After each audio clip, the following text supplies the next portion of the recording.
हरे कृष्ण को परी हुआ आम जो मंत्रटा खाली जपिल हेनी तांकर आचरण विधि कले आम जड़े परिपुष्ट मनीष हो पार जो मनीष जन्म मिली तार सार्थकता हो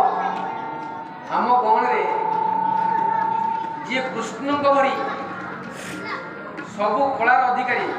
कृष्ण आकर्षित कृष्ण कृष्ण शब्द कौटे आसी जी आमको आकर्षण करती तांकर एते सुंदर गीत मु दी तीन वर्ष सहित मो परिचय नाला आमर थे गाँव में गोटे गीत चलता सी अनुप जट्टाकर गीत गाँव कहले बढ़िया सुंदर गाँव से मोर जात्रा मन अच्छे आत भेट होनी तापर आमर डम्बरू मत कहला सार आम एमती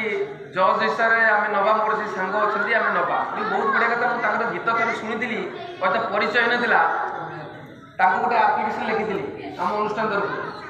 से दिन रात सी एत सुंदर कथा बहुत खुशी है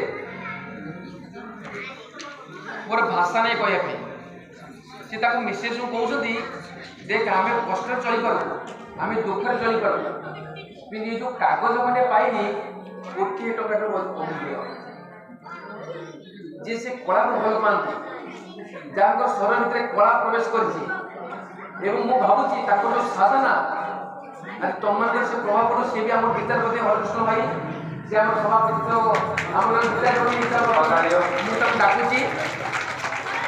डाकुची आदर्श को लेकिन हरे कृष्ण आम हरे कृष्ण माने कृष्ण को हवा सी जमी आमको आकर्षण करके टाणी आने आम आज आम अनुष्ठान टाणी आनीचे से कला से टाणी आनी आम सेमती गोटे प्रतिभा देखा आमको जमी लोक टाणी देवे आम टाणी आनीचे सी भी आम रक्षा कर आसती आमको बहुत श्रद्धा लगुच बहुत खुशी लगुच मुझे अनुष्ठान द्वितीय सदस्य फुलकड़ा राउत सम्मानित करें।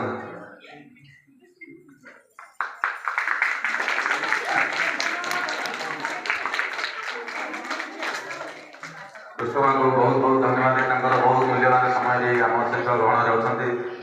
बहुत बहुत धन्यवाद। जय जगन्नाथ जय जगन्नाथ जय जगन्नाथ। धन्यवाद सार को जे सार सहित आगे भेट नी सार सहित मो सांग डम्बर ठार शुणी दुई तीन दिन बोले आसी किंतु कर्मजीव जीवन में पिला गढ़ाई मत कि समय जोग समय तक मत कर्म देवा पड़े आज पाखे सका 5 ରୁ 8 पर्यटन से रही से डेरी है मु चेष्टा करुँची संभव आम एरिया पिला मोरी परी हे। जय जगन्नाथ। सुंदर प्रण देख प्रयास जारी रही आम पिला गोटे गोटे प्रतिभा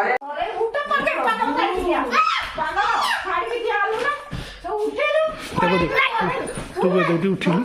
तू कह दौटी उठिलु आम तू कहीदेबा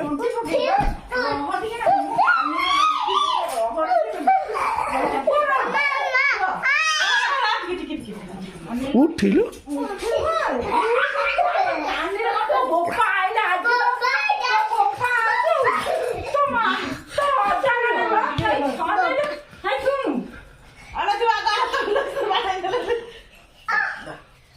उठिलु